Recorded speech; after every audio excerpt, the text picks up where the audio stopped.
Good afternoon, everyone. Welcome to Human Services Finance Committee meeting. I call this meeting to order. Members, we have a quorum present. I will begin with the approval for minutes. Vice Chair Byrne, you want to approve the minutes for March 23, 2023? Yes, Mr. Chair. So moved. I move the minutes for March 23, 2023. Vice Chair Byrne moves the approval for minutes for March 23, 2023. Any discussions? Hearing none, all those in favor, please say aye. Aye. Opposed?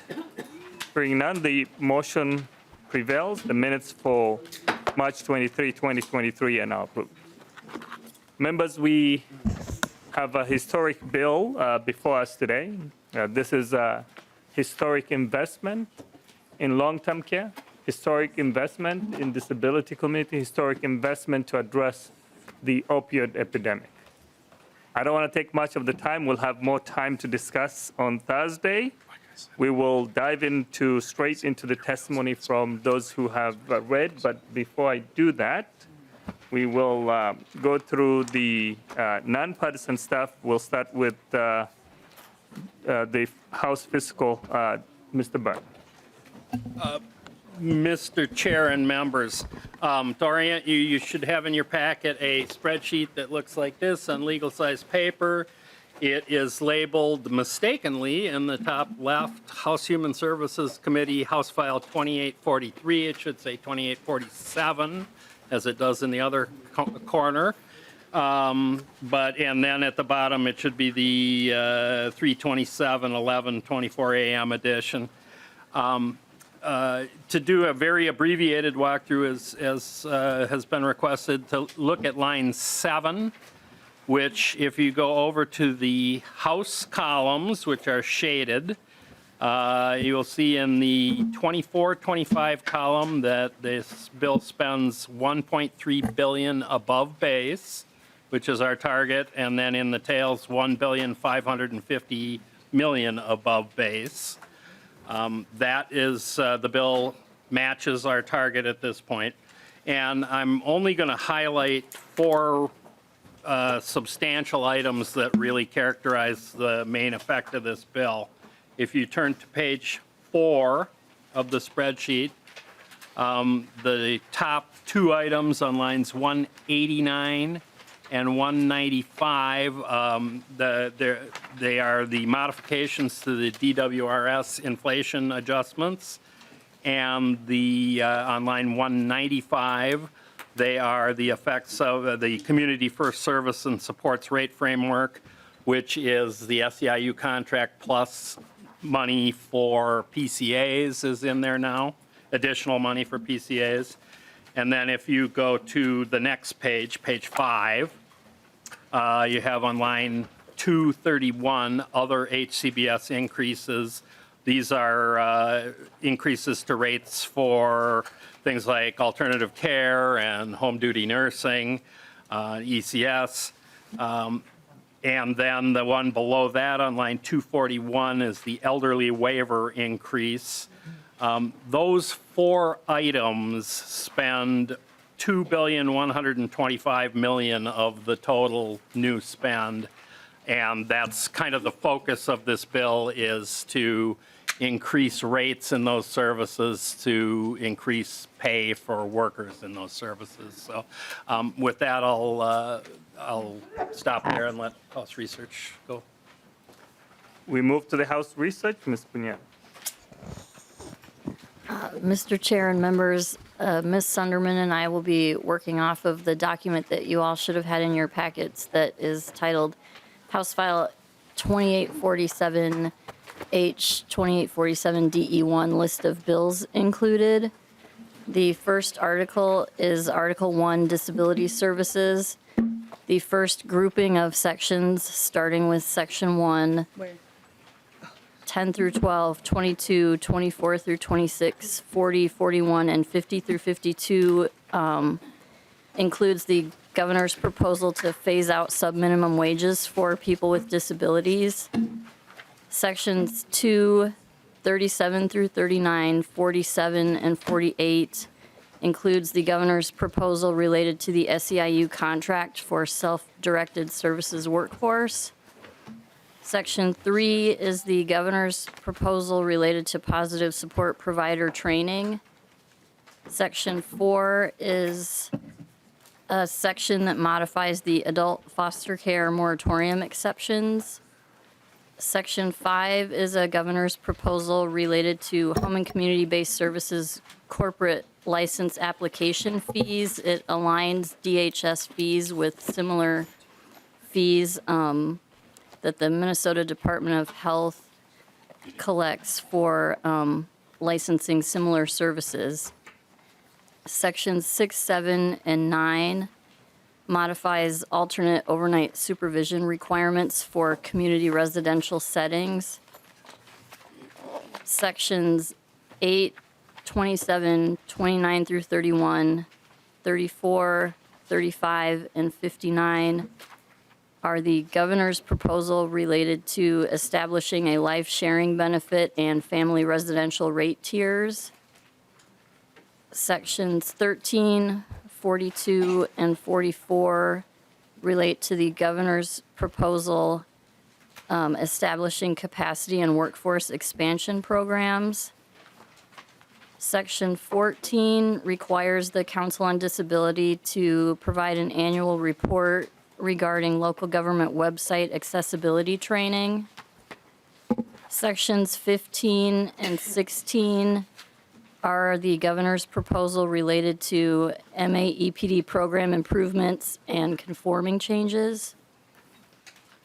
Sections 17 to 20 relate to the PCA program and allow for PCAs to drive clients. Sections 21 and 57 are the governor's proposal related to improving the assessment experience for people and lead agencies. Sections 23 and 45 are the governor's proposal providing for an EIDBI culturally responsive rate and licensure study. Sections 28, 30, 32, 33, and 36 are the governor's proposal providing for data-based rates for residential and own home disability services. Section 43 establishes home and community-based services workforce incentive fund grants. Section 46 is the governor's proposal related to planning for innovative and community-driven workforce solutions. Section 49 is the governor's proposal related to investing in technology to support independent living and address home and community-based services workforce challenges. Sections 53 to 56 provide for payment rate increases for a variety of disability services. And Section 58 is a modification of a governor's proposal. It provides for an acute care hospitalization decompression study. And that concludes Article 1. If there aren't any questions, we can move on to Article 2, which is Aging Services, Mr. Chair. Please proceed, thanks. Section 1 modifies the Board on Aging Native American Elders Coordinator position. Sections 2, 4, and 18 modify the Live Well at Home grants. Sections 3 and 14 establish caregiver respite services grants. Section 5 is a governor's proposal. It relates to the Vulnerable Adult Act redesign. This is phase 2 of that. Section 6 relates to a governor's proposal. It modifies nursing facility case mix classifications. Sections 7 and 8 are also a governor's proposal. It provides for designating critical access nursing facilities. Sections 9 to 11 and 19 modify the elderly waiver payment rate methodology.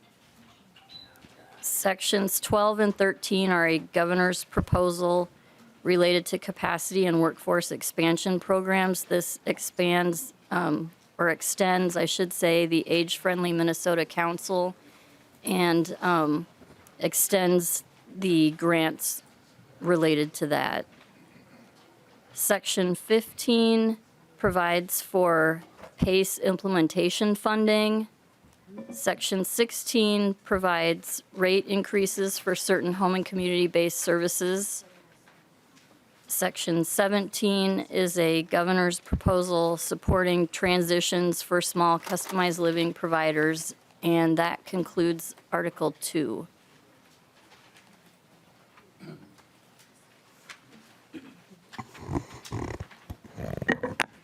We move to Article 3. Ms. Sanderman. Mr. Chair and members, Sarah Sunderman from House Research. I'll be going through the remainder of the articles. Article 3 is behavioral health. Sections 1 and 2 are a governor's proposal establishing the Office of Addiction and Recovery. These also incorporates aspects of House File 2772, so incorporating some language about youth substance use. Sections 3 through 5 are governor's proposal related to the overall governor's proposal of improving quality of substance use disorder treatment and addressing administrative burdens. These sections add definitions in Chapter 245G and update a cross-reference. Sections 6 and 7 are governor's proposals relating to improving SUD treatment quality. These extend the timeline to complete a comprehensive assessment and modify comprehensive assessment requirements. Sections 8 and 9 similarly extend a timeline to complete individual treatment plans and modify individual treatment plan requirements. Sections 10 and 11 are governor's proposals related to SUD treatment quality and administrative burdens. These modify the treatment plan review requirements for providers and the frequency of the reviews depending on the level of care provided. Section 12 is just a cross-reference update. Section 13 was mistakenly included. It relates to peer recovery supports and a cross-reference, but we are not doing that whole package. Section 14 is a governor's proposal. This removes the assessment summary from the required client records content. Section 15 relates to the governor's proposal for MA SUD treatment continuum transformation. This modifies non-medication treatment documentation requirements for opioid treatment programs. Section 16 is a governor's proposal. This allows alcohol and drug counselors to document certain information in a diagnostic assessment.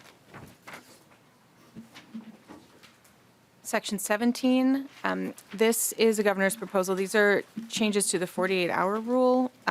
This allows the commissioner to triage people to admit to state-operated treatment programs, and also specifies that the requirement for priority admission to state-operated programs within 48 hours begins at the point at which a medically appropriate bed is available.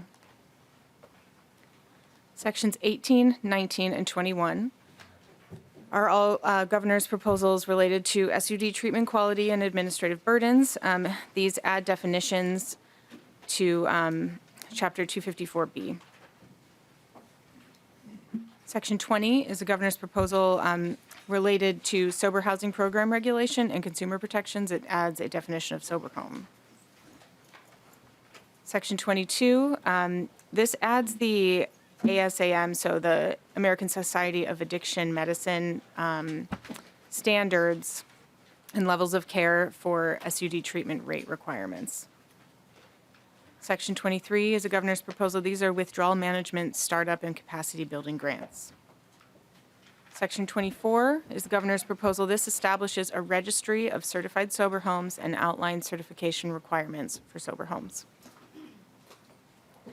Section 25, this codifies the ASAM level standards of care for SUD treatment and lists the vendor requirements and requirements for patient referral arrangements, evidence-based practices, and program outreach plans. Section 26, this is evidence-based training for SUD treatment providers and support the transition to these ASAM standards that are now codified. Section 27 is a governor's proposal. This requires non-residential substance use disorder treatment programs to enroll in the federal demonstration project by January 1st, 2025. Sections 28 through 30 are related to the governor's proposals on the opioid epidemic. These are family treatment, startup and capacity building grants, safe recovery sites, startup and capacity building grants, and a public awareness campaign. Section 31 is also related to the governor's proposals on the opioid epidemic. This requires the commissioner to revise payment methodology for SUD services with medications for opioid use disorder. Section 32 is a governor's proposal. This is an evaluation of MA coverage for traditional healing, behavioral health services in correctional facilities, and contingency management. And Section 33 is just a revisor instruction, and Section 34 is a repealer. And this is a repealer related to treatment plan contents, which are moved earlier in the bill. And the SUD demonstration project rate for medium-intensity residential programs. And this also repeals provisions governing the transfer of funds received by SUD facilities operated by state-operated regional treatment center or nursing home. And that concludes Article 3. Moving to Article 4, this is the opioid response prevention, opioid overdose prevention and opiate epidemic response article. These are, I believe, all governor's proposals. Section 1 modifies the requirements for deposits of opioid settlement funds by removing references to a specific statutory section. I believe this is the section that corrects a drafting error. Section 2 requires school districts or charter schools to maintain a supply of opiate antagonists.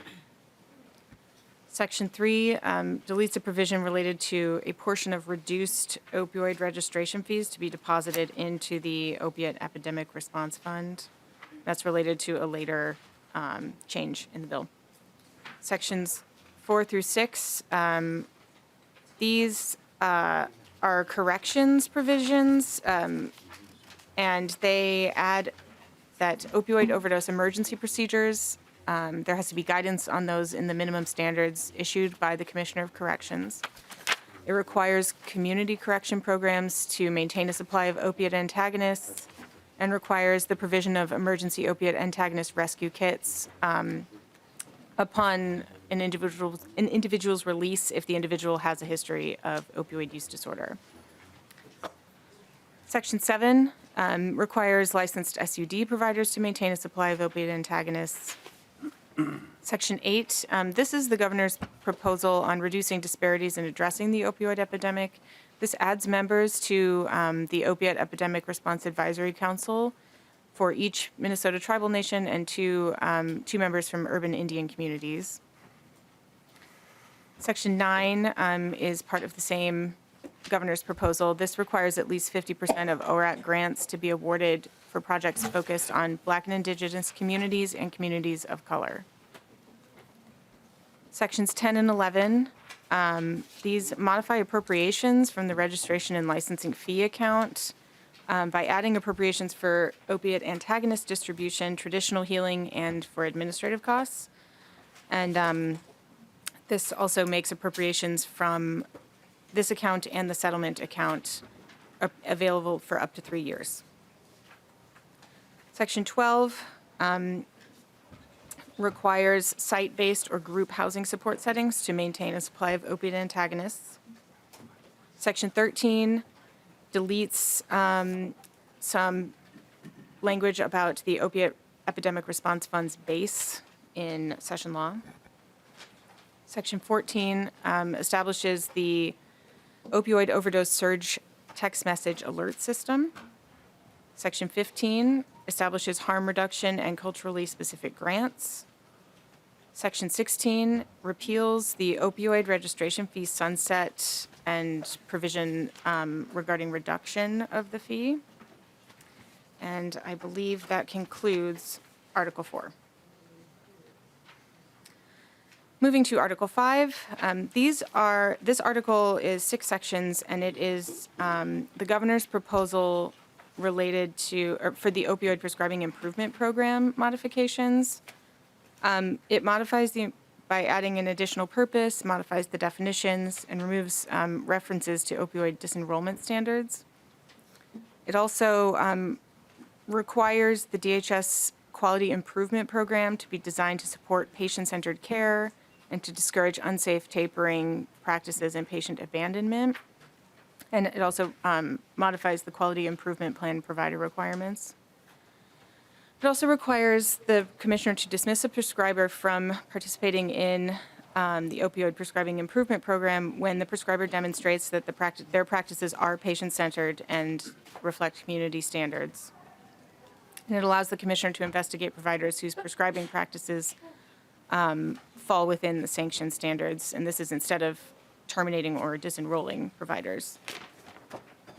It also establishes in Section 5 sanction standards for providers enrolled in medical assistance and lists sanctionable practices relating to opioid prescribing or discontinuation.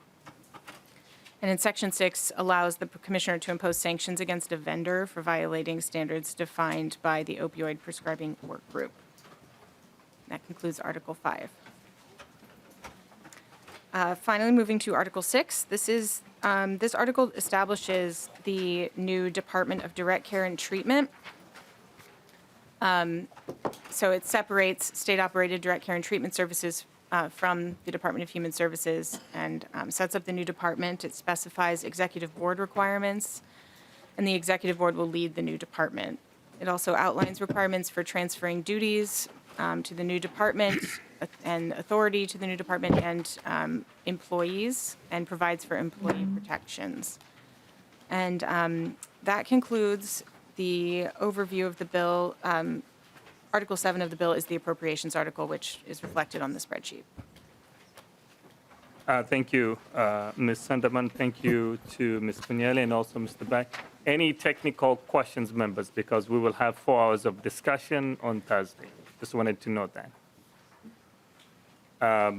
Seeing none, we'll start with the testifiers. Ms. Nelson, followed by Sue Hankner, and then we'll go to Jean Finney and also Leo Finney. If you can come close by, please introduce yourself for the record and proceed. Good afternoon, Chair Noor and committee members. I am Jillian Nelson with the Autism Society of Minnesota. After a late night of reading through the DEE amendment, I wanted to take an opportunity to thank you for a bill that clearly considers the health and well-being of the disability community. I would first like to thank you enthusiastically for including the provisions for increasing wages for people with disabilities through the elimination of Section 14C. You are on the right side of history in this choice. And alongside the correction of this human rights violation, this is a wise economic choice for our state and a much-needed boost to our workforce. I would also like to thank you for moving forward with addressing the home and community-based care crisis and supporting care staff in all arenas. I am thrilled to see the EIDBI licensure study and the important move to focus on the safety of the autism community and our youngest members. And lastly, my gratitude for making adjustments to the PCAs to allow PCAs to drive clients without waiting for future care models to roll out. Your dedication and commitment to our community did not go unnoticed, and we are endlessly thankful for your work. We do hope to have further discussions throughout conference committee regarding MAAPD, as well as the accessibility of disability services. Again, thank you for all your time today and for all of your hard work this session. Thank you so much. Ms. Hankner. Chair Noor, members of the Human Services Finance Committee. For the record, I'm Sue Hankner, representing 18 Minnesota. Our network of 18 Minnesota families with a member who is unable or has limited ability to speak and advocate for themselves want to thank you for your efforts to reinforce supports our family members need for their daily lives. We are, of course, disappointed to see language related to eliminating the subminimum or special wage work option that we oppose. Through your work, you identified a workforce shortage of people who support our family members 24/7, the direct support professionals. No home, work, or life enrichment disability services can be safe or feasible for them without direct support professionals. Elimination of subminimum wage will likely require an increased workforce of direct support professionals. No one can calculate those costs for today nor the future. Center-based special wage work options are the informed choice of our family members. As parents, siblings, aunts, uncles, and grandparents of people with moderate to profound intellectual or developmental disability, we ask that you engage in fact-finding to learn about provider business models using subminimum wage option. Identify strengths and weaknesses, who is served, are they doing what they want, why is it their choice, and identify improvements. We ask you to please honor the informed choice of our family members who have significant intellectual or developmental disabilities. Thank you for giving us time to share our thoughts with you today. Thank you so much. Next is Leo and also Jean Feeney. Welcome to the committee. Please introduce yourselves for the record and proceed.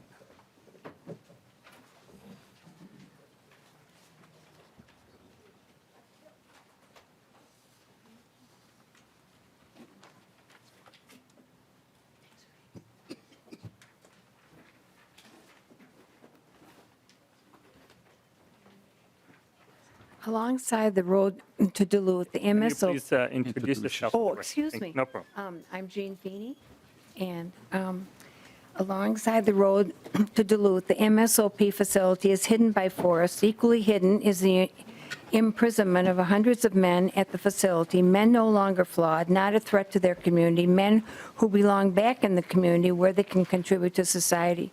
The documented record confirms MSOP has obstructed the men's progress home by the use of manipulated and dishonest delay tactics. These tactics verify the men's fear they are on death row and will never return home. Recently, I had a personal contact with Dr. James Poole, who is a frail 85-year-old resident who has been incarcerated at Moose Lake for many years. I heard his story. July 14, 2022, Dr. Poole was taken by ambulance from Moose Lake to Duluth, where he had open heart surgery. 10 days later, Dr. Poole was transported to a nursing home in St. Peter.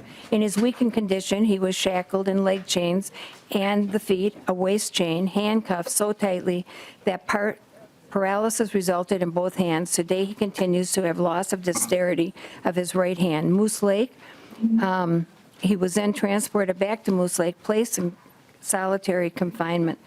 The Resident Advisory Family Council at Moose Lake has for its goal to develop policies to improve MSOP. MSOP's staff and administration have mainly obstructed any efforts for change at MSOP. For example, the RAFC suggested there be chairs placed in public areas at MSOP where clients wait for a visit to health services and other matters. Currently, clients are required to sit on the floor. The men remain on the floor. The RFAC board proposed a Clients Helping Clients program be instituted. Clients would assist other clients requesting written medical assistance and help with legal and personal matters. This program has encouraged bonding and socialization.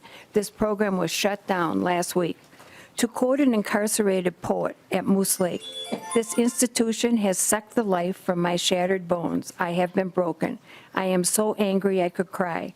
The unnecessarily cruel and unusual tortures inflicted by MSOP make my gray matter spin and hope collapse like a black hole."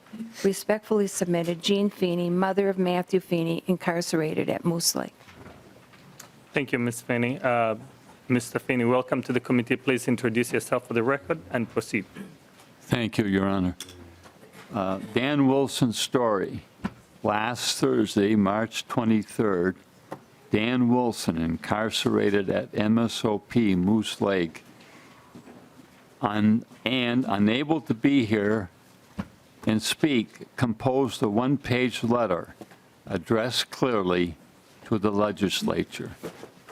That letter will never be received by the legislature because it was confiscated by MSOP. I was present at MSOP when Dan Wilson disclosed his story to the men last Saturday. They had no reaction. I asked why. Their response, because it happens here all the time. I was also present on Saturday when a survey of 13 of the 750-minute MSOP was taken. The total time for this bunch served was 133 years. The average time for each prisoner, 10+ years and climbing. These times will increase as releases are few, delays ongoing, and death the only surest exit for these men. On June 21st, 2015, DJ Tice cited Judge Donovan Frank's call on the legislature for reform. DJ Tice noted, as Frank noted, that state officials have long known that there was something very wrong at MSOP, but year after year, the legislature failed to act. Virtually every leading political figure in Minnesota over the past quarter century has contributed. Courts, both state and federal, have also gone along. Political opportunists have pounced cynically, demonizing any efforts at slowing commitments or accelerating the journey home. Excuse me. This is where Dan Wilson lives, where the program pretends to be, and its betrayal. Today, MSOP is an unexploded scandal that sweeps in too many that don't belong there. Conclusion: Minnesota politicians have constructed at MSOP a prison worthy of a third world dictatorship. The betrayal continues. Thank you. Thank you, Mr. Feeney, for your testimony. The next is Ms. Tallow and Ms. Cullen. If you can come to the testify table, and then we'll followed by Mr. Ackett.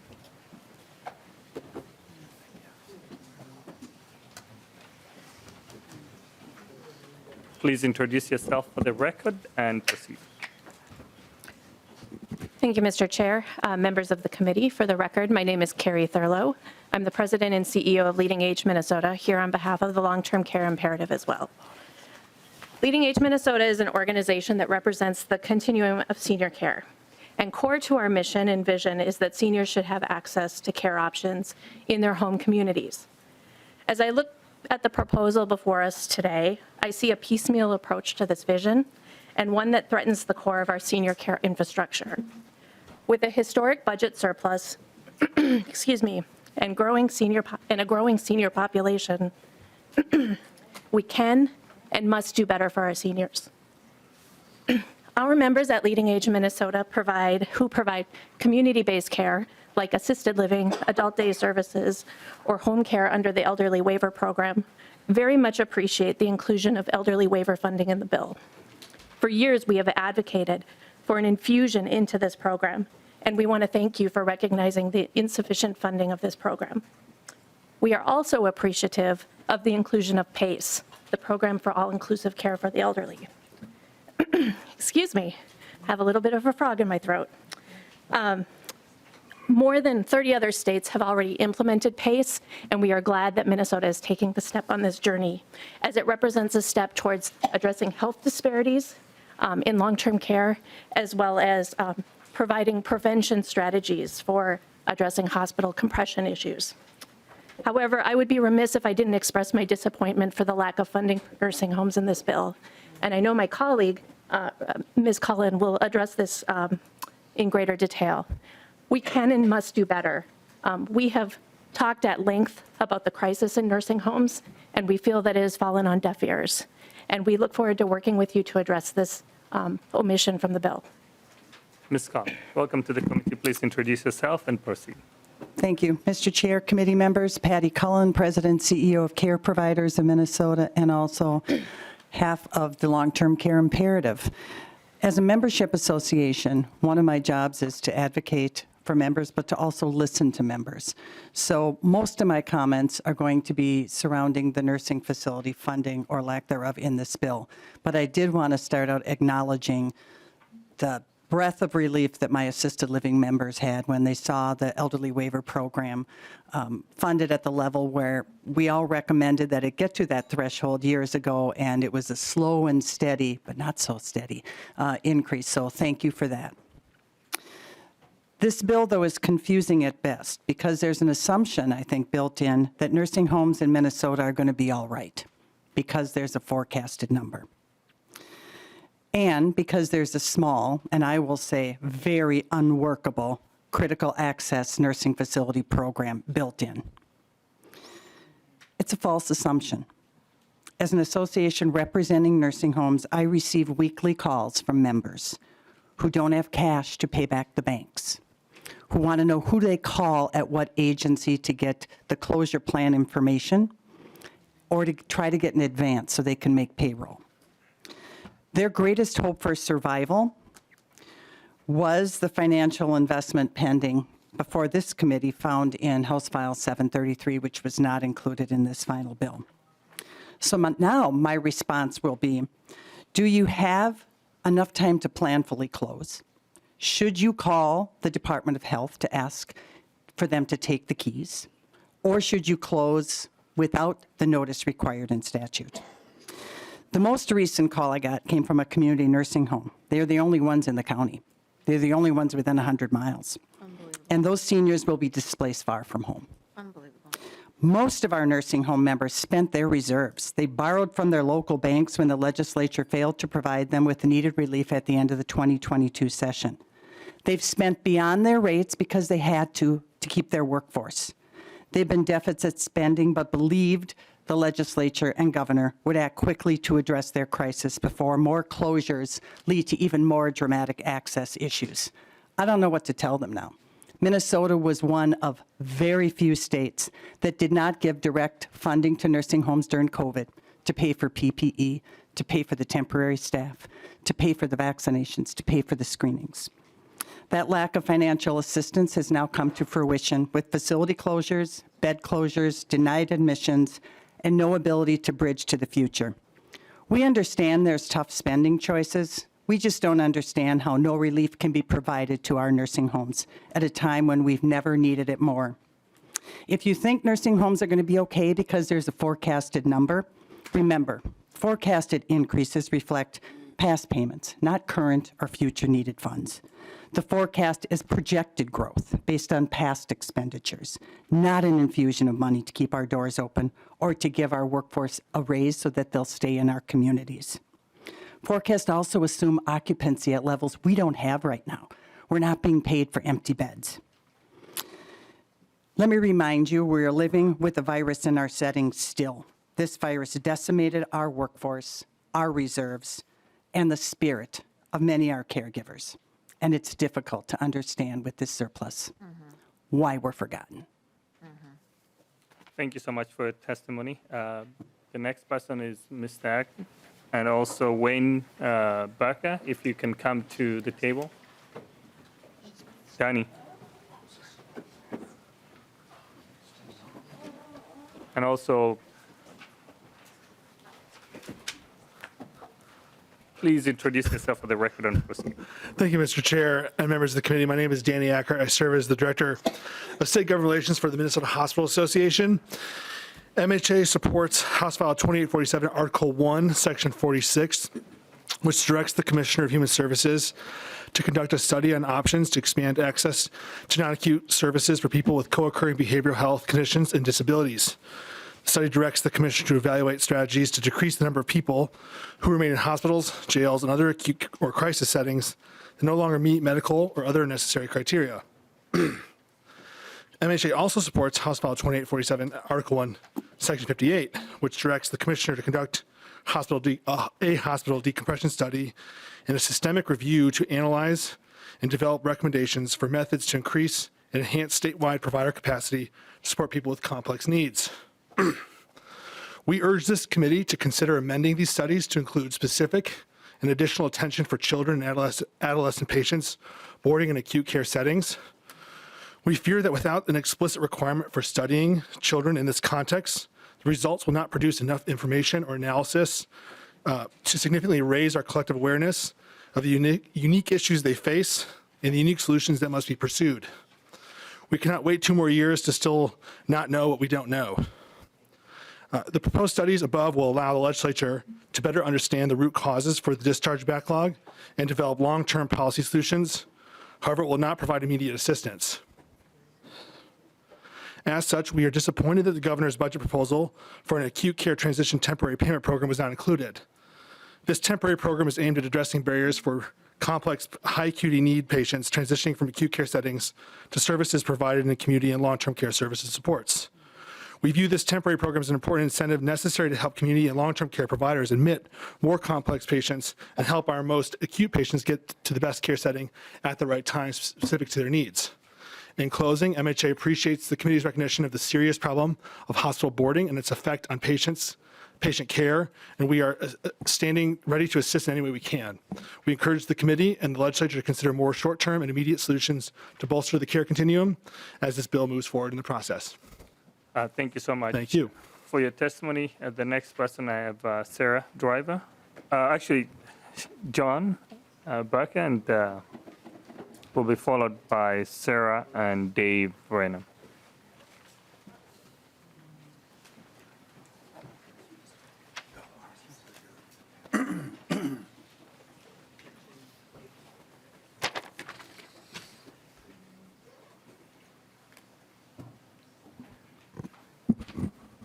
Please introduce yourself for the record and proceed with your testimony. Chair Noor and committee members, my name is John Wayne Barker, and I'm the Executive Director of Merrick Inc., a day program that offers a full array of service options to meet the informed choice of 400 adults with disabilities. And before I introduce Bill, Representative Quam, last week you asked a special minimum wage question, and a person who's not an expert on 14C jumped to the microphone and really didn't answer your question. To answer your question, I know some day programs have clients that are artists that do not get paid while making their artwork and only get paid if it sells. And that selling price may not translate into a minimum wage for the hours that it took them to make that artwork. It is possible that this legislation would eliminate that option that's available to non-disabled citizens. And if I'm not certain about that, then they're certainly not certain about that. So it is a possibility, to answer your question. So with me today is Bill Guggenberg. Do you want to say hi? Hi. Hi. Hi, Bill. Bill, this is a committee of legislators. They're our friends. They make laws in the state of Minnesota, and they're here to learn a little bit about you. And your representative is right there, Representative Peter Fisher. Yep, he just waved his hand at you, okay? Merrick funds a full-time self-advocacy position, and a group of self-advocates chose to attend Disability Day at the Capitol this afternoon, so I made last-minute arrangements for Bill to join me at this hearing. Bill is one of our more capable workers earning a special minimum wage, and I'm going to ask him a few questions so that the committee members have a real example of our workforce. This is unscripted, unplanned. I'm curious to see how this goes. So I'm going to ask him some questions, and we'll see what Bill has to say. Bill, do you live on your own or in a group home? In a group home.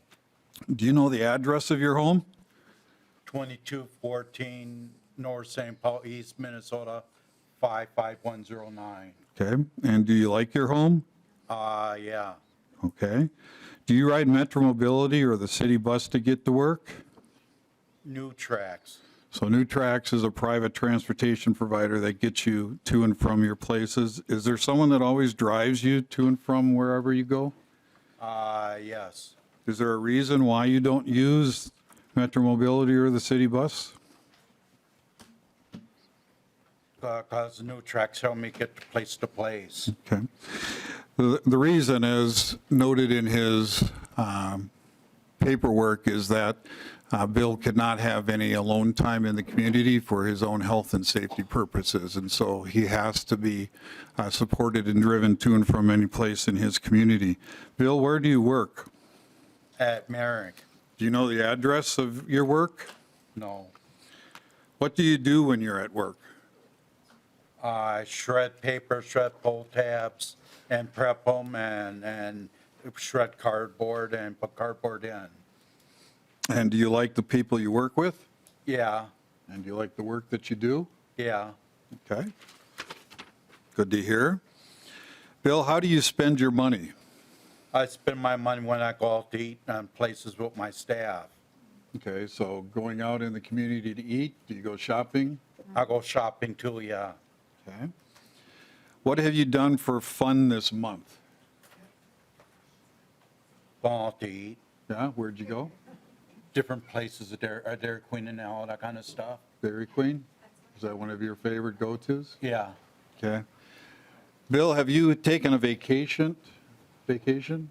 Not for a while. What was the last vacation you took? I don't remember. Did you go to Disney World? Yeah, I've been to Lando and stuff, yeah. Okay, Wisconsin Dells? Something like that, but I might go camping this summer, I don't know yet. Okay, you hope to go camping. Okay, so hopefully it's clear that Bill has a good basic quality of life with all of his living expenses and medical care covered by Medicaid, and certainly not a life of poverty as alleged by the proponents of this legislation. And changing his wage will not do anything to change his quality of life because his SSI and SSDI benefit will be offset nearly dollar for dollar by any increase in wage. And in my written testimony that I will give to the committee on Thursday, I'll reveal kind of what the sneaky, heartless plan is here behind this legislation. In closing comments last week, Ms. Nelson stated, and I quote, "This impacts my work as a human being." Well, this is not about her. It's about Bill. It's about 200 clients at Merrick and nearly 6,000 people and their families statewide that have made an informed choice to earn a special minimum wage. Their choices should prevail, and the committee's delete everything addendum should delete any language that eliminates and tracks 14C wages. Thank you for allowing Bill and I to testify. Thank you, Bill, and thank you, Mr. Becker, for your testimony. We move to the next testifiers. Sarah Driver, welcome to the committee. Please introduce yourself for the record and proceed. Will be followed by Dave. Dave Reyna. Thank you, Mr. Chair and committee members. My name is Sarah Drever, and I'm actually here simply as a parent. I want to be able to thank you personally for your efforts around EIDBI access and provider supports and tell you a little bit about my experience and why I'm so thankful. My partner Aang and I are proud parents of twin boys, Ari and Archer. Our kids just turned 3 on February 19th. And to say it has been a roller coaster having given birth and raised special needs twins during COVID is an understatement. After a difficult pregnancy and 2 months of hospital bed rest, I gave birth at 26 weeks, and my partner could not be present. My boys spent 111 and 117 days in the NICU. Navigating services from the moment they were born was difficult, but I'm privileged. I'm educated and an experienced advocate. Not everybody is. Before transitioning home, I made sure to apply for disability and got my kids smarted and on Medicaid. I grew up with an autistic sibling and recognized telltale signs as early as 12 months. One of my boys skipped crawling and failed to make eye contact or follow or track objects, and the other did not respond to stimuli or his name and yet passed hearing exams. And by 18 months, neither child verbally identified mom or dad, and they were frequently inconsolable. Archer could not handle transitions and had an extensive oral aversion, and he was deemed failure to thrive and placed on a G-tube. Ari did not engage with his brother, parents, or other people and frequently rocked and flapped his hands near his face. We sought a diagnosis as soon as clinically recommended and possible at 18 months, and we waited almost a year for an assessment by a CMDE evaluator. I did everything I could and went down the list of providers on the Help Me Connect site. And even after our assessment, when we were ready for therapy, I could not find anyone who would provide services for us for ABA therapy or for EIDBI services without an extensive wait list. And some wouldn't even put me on a wait list because it was so long they had frozen it and stopped taking new people. My children just qualified for special education preschool in February, and they have still not had the benefit of therapy for their spectrum disorders. Ari has a diagnosis of level 3 autism, and he is semiverbal in that he repeats some words or phrases but cannot ask for things or tell me his needs or his feelings. And he has begun to self-harm. He hits his head and pulls his hair and remains withdrawn. He doesn't play with other children, including his twin brother. Archer's more functional but has more physical needs. He cannot handle stairs, which are not a problem now because I can carry him, but they will be a problem soon. Our preschool has brought up that the challenging behaviors may make it so that school is not the best place for my children, and we have no other options. At 3 years, they've spent the majority of their lives on wait lists. But you have given us hope. Not just my children, but 2,000 other families who are lingering on wait lists now have hope. In closing, I want to share that I told my kids about the opportunity to speak to you today, and I hope that someday they will understand the importance of advocating for others and know how much their parents love and support them. And in response, Archer assured me that this would go well, and you would support these bills because laligators, which is legislators, are anung cao kiet, which is Vietnamese for like heroes, like Spider-Man and the police, and heroes always help the people. So as one advocate to another, and as one parent to all of you, thank you so much for being the heroes that my children and so many other children across our state truly need. Thank you. Thank you so much for your testimony. Dave will be followed by Andre Best and also Kerry Johnson, if you can get close by. Please introduce yourself for the record and proceed.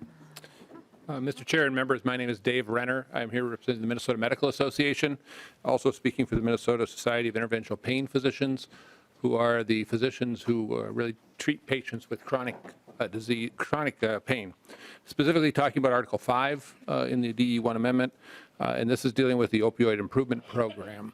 Many of the changes that are suggested in this article are improvements to the program. However, it goes further also to start establishing sanctions that potentially can happen for physicians who potentially are prescribing what DHS believes is beyond the standard of care.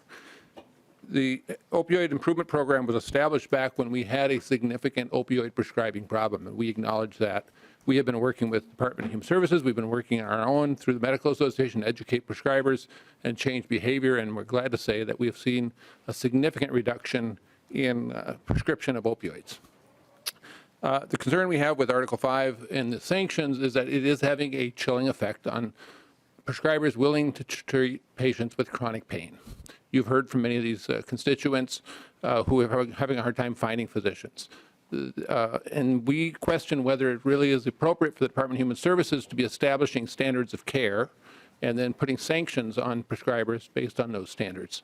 What they're using for these standards are guidelines, and we think that they are being used inappropriately. So we would encourage question about whether the course of this program has run its course and whether it's time for this opioid improvement program to be sunset. Appreciate take any questions. Thank you. Mr. Best, Andre Best.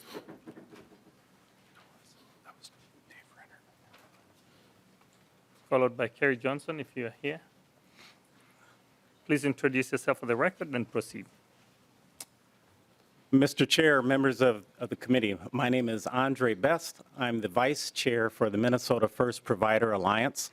We're a statewide membership association for personal care assistant providers.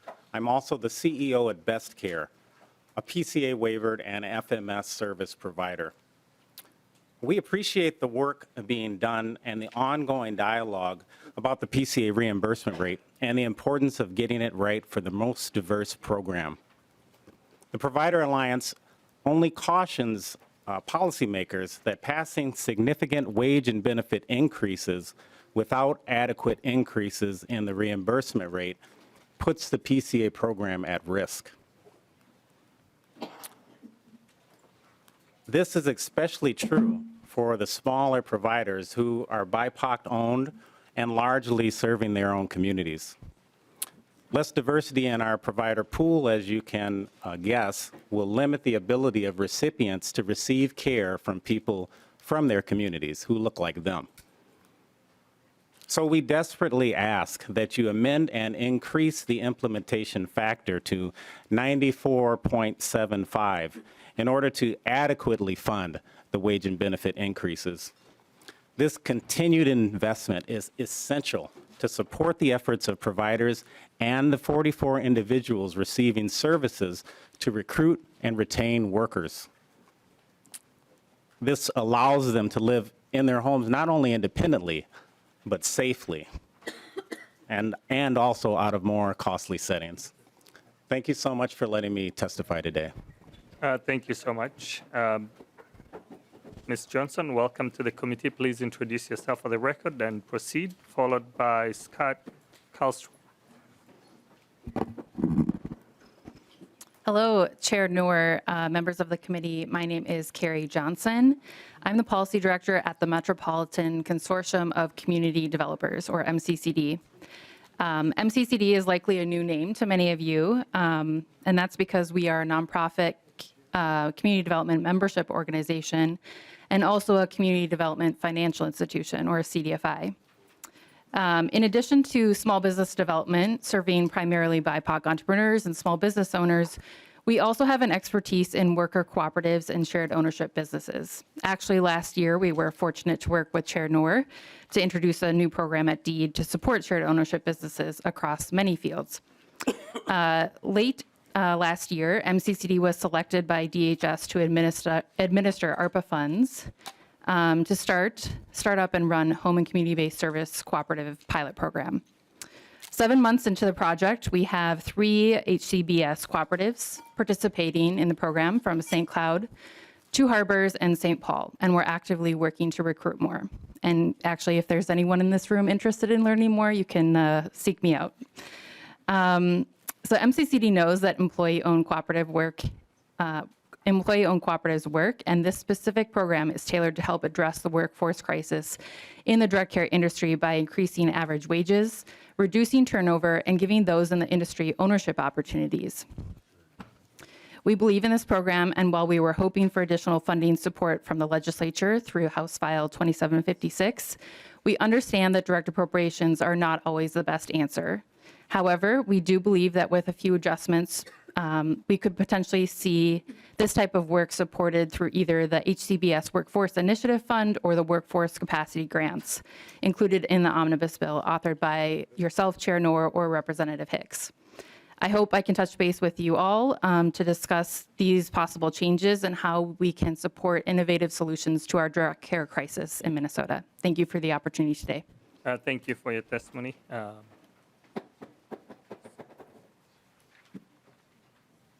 Scott, and then followed by Kathy Messeril, if you can come around, and then Don Simonson. Please introduce yourself for the record and proceed. Thank you, Chairman Noor, members of the committee. My name is Scott Kallstrom. I'm the licensed nursing home administrator at a facility called Bayview Nursing and Rehab in Red Wing, Minnesota. I want to start out by echoing the comments of Patty Cullen and let you know firsthand that I am one of those administrators making those calls to our providers and my colleagues. Bayview holds a specific place amongst some nursing homes in the state. We are currently serving 90 residents, many of them the most vulnerable in the state, including ventilator-dependent residents, traumatic brain injuries, and acute, highly complex behavioral and clinical patients. If the facility were to close, approximately 25 to 30 of those residents would most likely be housed in hospitals across the state. And as we all know, those hospital beds are very hard to come by. I am here specifically on behalf of Bayview to ask for reconsideration of HF 2927, which would give Bayview the same consideration that Courage Kinney had already received in 2015. I'm going to leave the rest of my comments to one of my staff members, Charity, who has been with Bayview for more than 10 years. Thank you, Chairman Noor and other members of the committee. My name is Charity Johnson. I have been a nursing assistant at Bayview for more than 10 years. I am a member of SEIU and act as a union steward at Bayview. We currently have about 100 members working at Bayview. Bayview is very important to our residents. Most of our residents are there because no other facility in the state would take them, whether it's because of their high acute care, behaviors, or just financial reasons. My staff works very diligently to make sure that everybody is taken care of properly, the best that we can. But without any type of financial assistance, it is very, very difficult. And if we were to close, most of our residents would be shipped out of state. So they're going to be further away from their family, their friends. More mental health issues will rise out of this. And not only will our residents be affected by it, but a lot of our staff members will too. A lot of our staff members live right in Red Wing and have no other means of transportation to be able to get to another job or anything else. So the financial assistance for long-term care facilities, whether it's nursing home, group homes, or anything, should be considered a necessity and not an option. Thank you. Thank you so much for your testimony. Welcome to the committee. Please introduce yourself for the record and proceed. Thank you, Chair Noor and members of the committee. My name is Kathy Messerly, and I'm the Executive Director of the Minnesota Home Care Association, a statewide association representing home care agency members who provide hands-on care to older Minnesotans, young children with complex health conditions, and individuals with disabilities in their own homes. While we are still reviewing the many details of the provisions in the bill, I wanted to take the opportunity to say thank you for your investments in home care, for the home health and home care nursing base rate increase, for the homemaker rate changes, and the PCA rate increases. We hope that you will continue to partner with us for the remainder of this session and in the future to address the foundational reimbursement rate challenges that are so significantly impacting access to care. We believe that we need to truly fix the inadequate rate structure in order to address the home care service access barriers that Minnesotans are facing, and to ensure that we are making it easier for Minnesotans to access those home care services in place of more expensive and currently overly stressed congregate care settings. From the new mandate to home health providers that they must implement electronic visit verification, to the legislator's current action advancing paid family leave, to facing a simple demographic reality of a shortage of workers, home care providers are navigating numerous complexities in their work to deliver these needed services in the communities around the state. Thank you for your investment proposed in this bill, which is a needed first step forward. Thank you. Thank you so much, Don Simonson, and then Camille Zanda, if you can come close by to the testify table.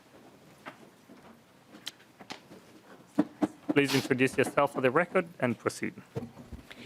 Good afternoon, Chair Noor and members of the committee. My name is Don Simonson. I'm the CEO and president of Trellis, and I'm here today representing the Senior Meals and Services Coalition and the Minnesota Association of Area Agencies on Aging. Thank you for the opportunity to speak today on behalf of older adults that our organizations and partners serve.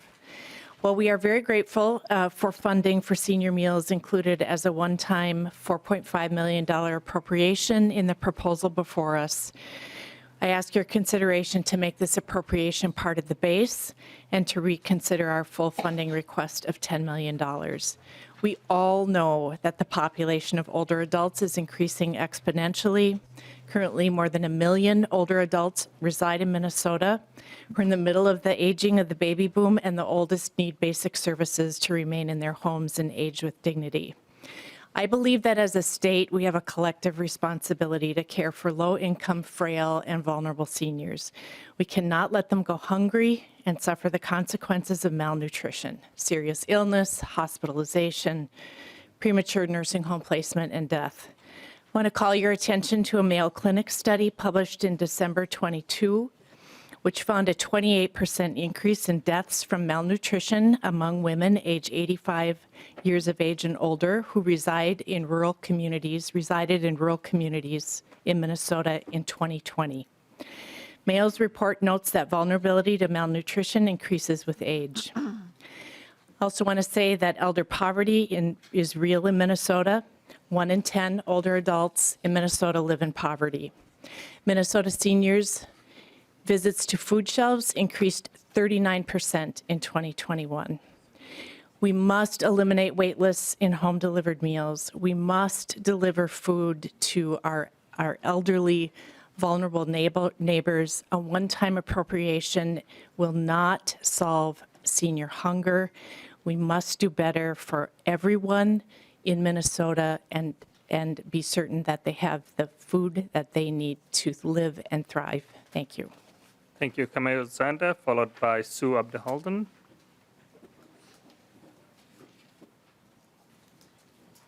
Please introduce yourself for the record and proceed. Thank you, Chair Noor and members of the committee. My name is Camille Zender, and I'm the Chief Administrative Officer with Pediatric Home Service. We provide medically complex care to medically complex children in their home, including home care nursing services. I am here today to say thank you for including an approximate 15% rate increase for home care services. Thank you for listening to the stories of our families that are desperate for additional nursing care, today receiving only 35 to 50% of the hours that are prescribed by their child's physician. Thank you for hearing the facts that were shared by children's hospitals, physicians, and discharge planners of children remaining in the hospital for months simply waiting for a nurse to take them home and costing the state millions of unnecessary dollars. And for responding to the plea of ICU-level nurses that sacrifice 50% of the wage that they could earn if they practiced their skills in a hospital, but instead are choosing home care. We know that 15% will not close the gap in wage parity, but we still say thank you because this increase will help us to continue shining a brighter light that a meaningful change will make for families and for our remarkable nurses. Thank you so much. Thank you so much for your testimony. Welcome to the committee. Please introduce yourself for the record and proceed. Thank you, Mr. Chairman, members. Sue Abderhalden, Executive Director of NAMI Minnesota and co-chair of the Mental Health Legislative Network. And I want to highlight several provisions of the bill. First, the sober homes language is very important to us. About half of people who have a mental illness also have a substance use disorder. NAMI came to the legislature previously with concerns about the quality of sober homes and the need to provide protections for people who are struggling with a substance use disorder and mental illness. We believe there should be a certification process, a Bill of Rights, and a place to file complaints. I will note that we did a comparison between the National Sober Home Requirements, NAR, which the Minnesota Association of Sober Homes follow, and they are really quite similar. I would add that we want people to be able to file the complaints that they have with the Office of the Ombudsman for Mental Health and Developmental Disabilities, and I hope that this amendment is adopted in the future. They are well equipped to carry out this work, and the increased funding in this bill will help. The changes to the SUD system, including the SM levels of care, is viewed as a good step forward in being able to provide better integrated treatment of people with mental illness and substance use disorder. We also support efforts to expand withdrawal management. We believe that it's also important to look at covering traditional healing and behavioral health services in correctional facilities under Medicaid. We strongly support moving DCT, Direct Care and Treatment, to be its own agency, to move it out of DHS. it is an inherent conflict of interest to provide, fund, and license services within one agency. Just two concerns that I want to raise. One is that there was no increased funding for non-emergency medical transportation, and particularly protected transport, which is an alternative to EMTs and police driving people, especially long distances in greater Minnesota. If we had an increased funding, we'd be able to have more protected transport providers. And then I wanted to mention the section on conducting a systematic review of acute care hospitalizations.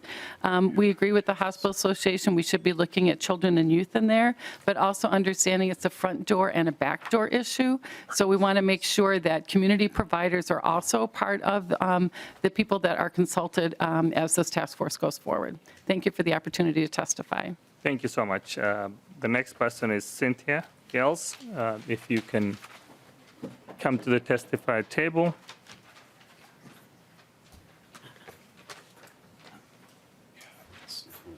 Please introduce yourself for the record and proceed. Hi, my name is Cynthia Gills. I am self-advocate and an employee at ACT, Advocating Change Together. Thank you, Mr. Chairperson, for allowing me to testify on behalf of ACT, Advocating Change Together, Center for Disability Leadership. We are concerned and disappointed that the bill does not include funding for the Rick Cardenas Self-Advocacy Grant Program. The Human Service Policy Committee heard my testimony last time, and I want to remind you how much ACT, Advocating Change Together, has helped me to get to where I am in my life today.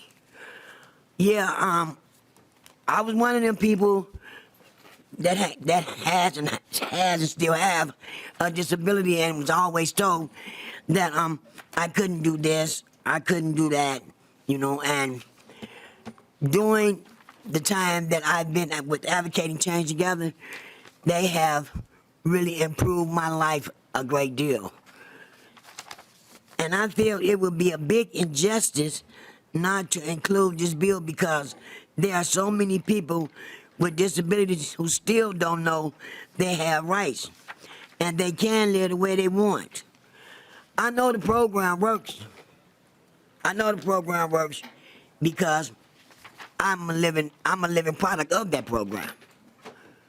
So the program has really taught me how to my self-esteem and everything. The program teaches us how to do the best so you can be the best. So we urge you to amend the bill to ensure the funding for the Rick Cardenas Self-Advocacy Grant Program is included prior to the House passage. Thank you. Thank you. The next person is Nikki Villavicencio. If you can come to the table.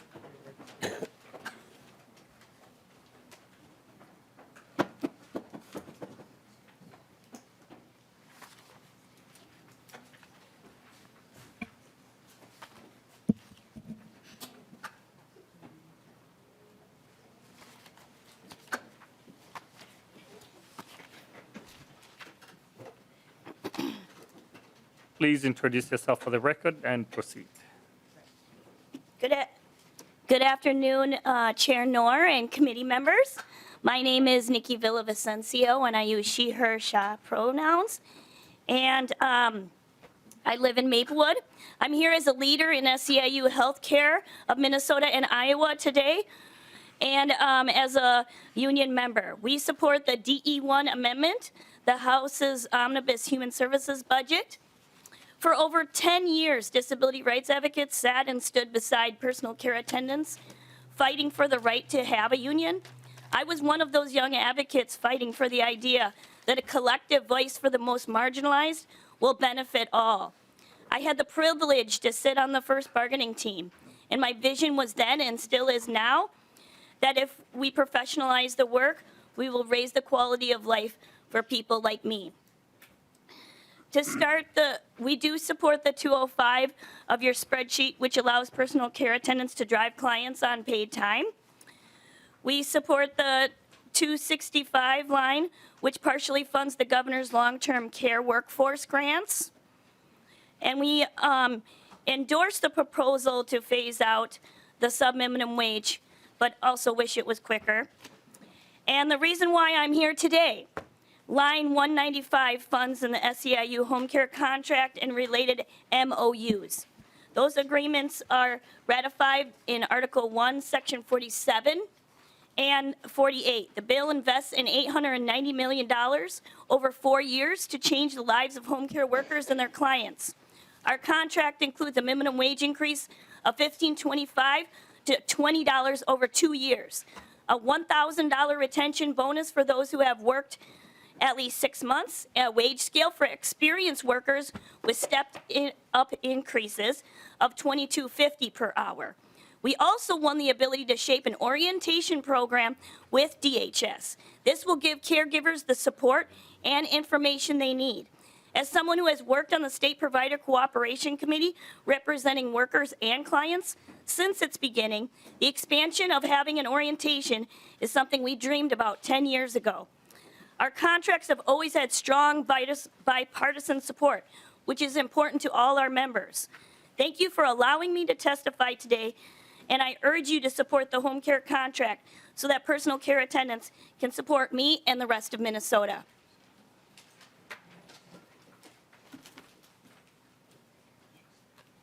Next, I have Dr. Chomilo and also Mr. Barik.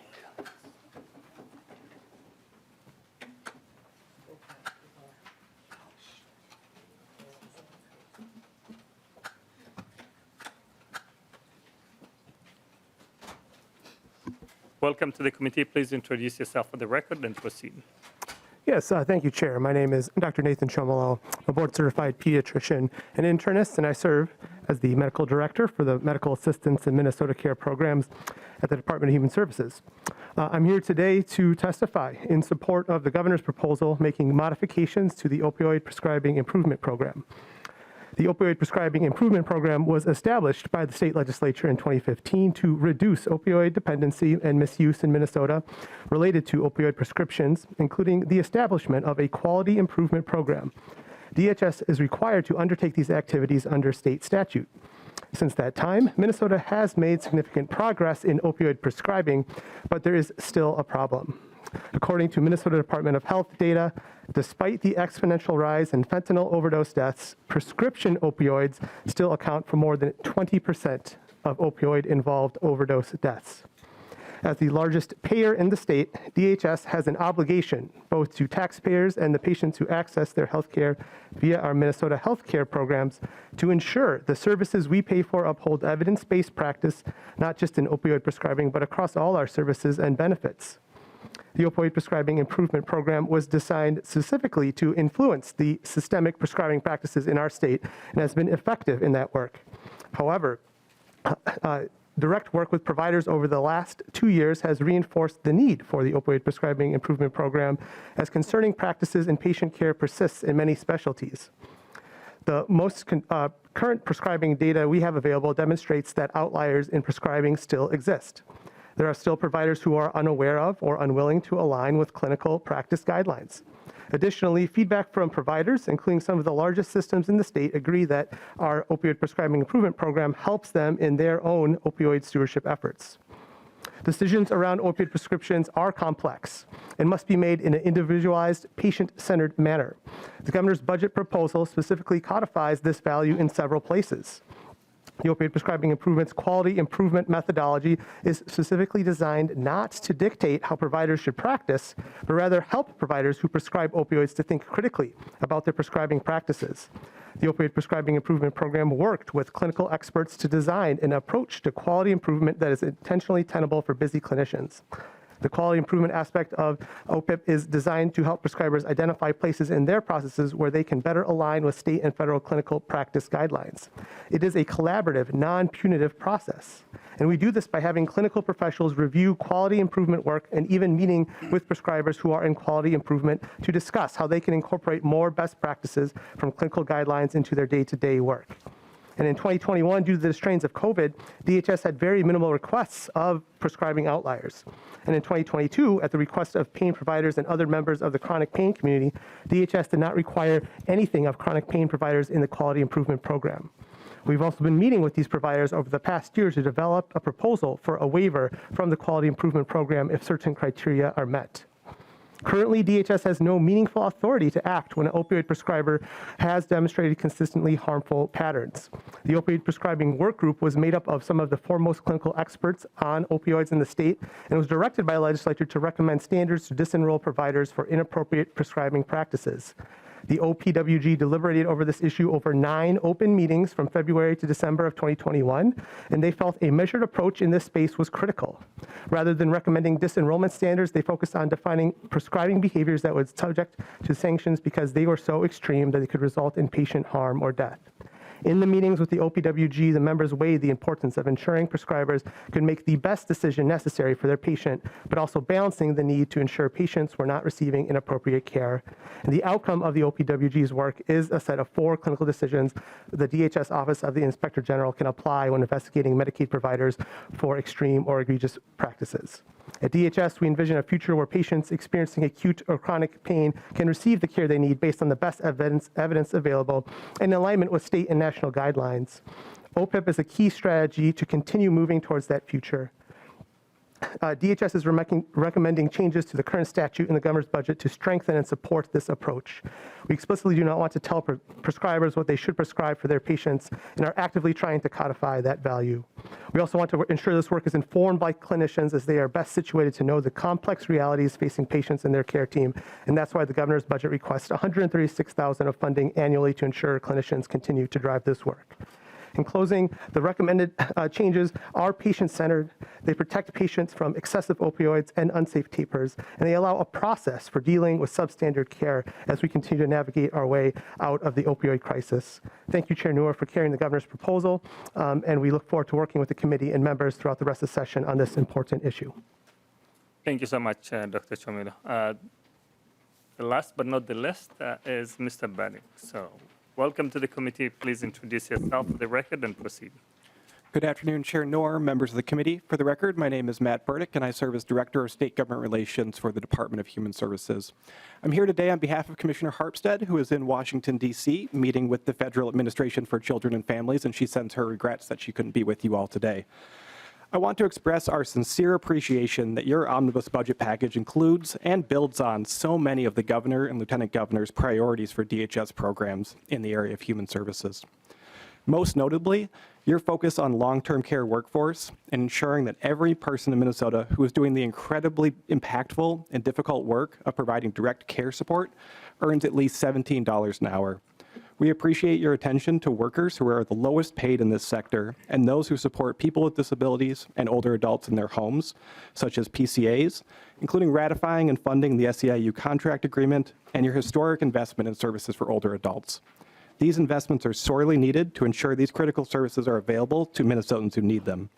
Thank you also for including the governor's budget proposal to honor the work of the Subminimum Wage Task Force and phase out the use of this practice to recognize that people with disabilities deserve the same rights and opportunities of all other people across the state. Your investment will help providers, families, counties, and people with disabilities make this transition successfully. Your budget also responds to the urgency of addressing the opioid crisis in Minnesota. As this committee knows fully well, this crisis is only getting worse, with the number of deaths increasing by 44% between 2020 and 2021. Minnesota also continues to have the worst disparities in the nation in terms of opiate overdose deaths. Thank you for recognizing the need to act boldly by funding key recommendations from the governor's budget to continue building our state's continuum of substance use care. We look forward to working with you on the most effective investments that we can make in this area to reverse these trends and to save lives. Last year, the governor and the legislature created a sub-cabinet focused on opioids, substance use, and addiction, and appointed the director of addiction and recovery to oversee this work. That legislation called to bring forth recommendations for a permanent office, and we appreciate that funding included in this bill. We also really appreciate your support for our direct care and treatment system, the funding of our deficiency request to make up for the overtime and other challenges we've faced during the COVID pandemic and the inflationary crisis that all providers are experiencing, as well as the long overdue creation of an electronic medical record to make sure that we're providing adequate patient care. DCT is a critical part of our human services system and provides a safety net serving folks who other providers are unable to. Thank you also for creation of DCT as a standalone agency. That will position both DHS and DCT to most effectively carry out their missions. Lastly, thank you so much for including so many other of the urgent requests in the governor's budget. And I want to particularly highlight the funding for HIV and AIDS funding that is facing that federal funding cliff that we discussed in committee a few weeks ago. That's going to be a really impactful investment. Thank you for all the work you've done throughout this session and for all of your work to improve the lives of Minnesotans. Thank you so much. Thank you so much. Members, do we have any quick technical question? Otherwise, we have Lead Newbern. Thank you, Mr. Chair. I would just ask what your plans are now for the rest of the week and how we'll be spending our time. Thank you for the question. So we're planning to, ask for amendments by Wednesday, 1 p.m. And then we will have the markup on the bill on Thursday afternoon. And that is the timeline. We have 4 hours of discussion on Thursday. Lead Newbern. Thank you, Mr. Chair. And do you anticipate the committee meeting for any additional hearings after that? At this moment, we're not aware of, but we will see how things go. Okay. Thank you, Mr. Chair. 4 hours. Any technical questions? No further agenda items? Members, we are now adjourned.